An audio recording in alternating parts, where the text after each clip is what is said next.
எங்கே திரும்பினாலும் இந்த எமோஷ்னலி அன்அவைலபிள் பீப்புளாக தான் சுற்றிட்டு இருக்கிறாங்க. வந்து ஐ லைக்யும்பாங்க, திருப்பி உங்களுக்கு அந்த லைக் ஃபீலிங் வரையில காணாமல் போயிடுவாங்க. அவளுக்கு உங்கள் அட்டென்ஷன் ஃபுல்லாக வேணும், ஆனால் ரெஸ்பான்சிபிலிட்டி எடுத்துக்க மாட்டாங்க. இன்டிமசியை கிரேவ் பண்ணுவாங்க, ஆனால் வல்னரபிள் ஆயிருவோமோ நினச்சி பயந்து போயிடுவாங்க. இது பார்த்தா ஹாட் அண்ட் கோல்டு பிஹேவியர் மாதிரி இருக்கு, மிக்சட் சிக்னல்ஸ் மாதிரி இருக்கு. நான் பொழுது நேரம் நல்லா இன்னைக்கு பேசுவாங்க, காலையில் காணாமல் போயிடுவாங்க.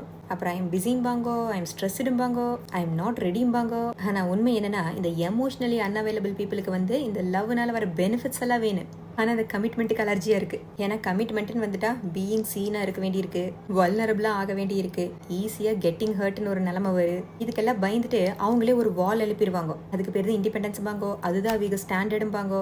இப்படி தான் நான் இருப்பேன் அப்படிம்பாங்கோ. நீங்கள் இந்த always a giver who loves deeply அப்படின்னு இருந்தீங்கன்னு வைங்கோ, நீங்கள் எப்போவுமே இந்த ரிலேஷன்ஷிப்பில் நான் சேஃபாக தான் இருக்கிறேன், உங்ககிட்ட நான் சேஃபாக தான் இருக்கிறேன் அப்படின்னு நீங்கள் ப்ரூவ் பண்ணுற ட்ரை பண்ணிகிட்டே இருப்பீங்க. ஆனால் இதை கேளுங்கோ, என்னதான் நீங்கள் உருகி இப்படி இருக்குது அப்படி இருக்குதுன்னு நீங்கள் எக்ஸ்பிளைன் பண்ணினாலுமே அவங்கள எமோஷ்னலாக அவைலபிளாக இருக்க வைக்கிற அளவுக்கு உங்களால் எதுவுமே பண்ண முடியாது. அதை அவீகதை சூஸ் பண்ணணும். அவீக பொட்டன்ஷியலை சேஸ் பண்ணாதீங்கோ.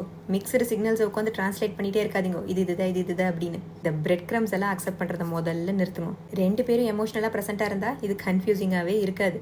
அவியலுக்கு உங்களை எமோஷ்னலாக மீட் பண்ண முடியலன்னா அது உங்கள் ஃபெயிலியர் கிடையாது, அது அவியலோட அன்ஃபினிஷ்டு ஒர்க்குன்னு அர்த்தம். சரிலோ.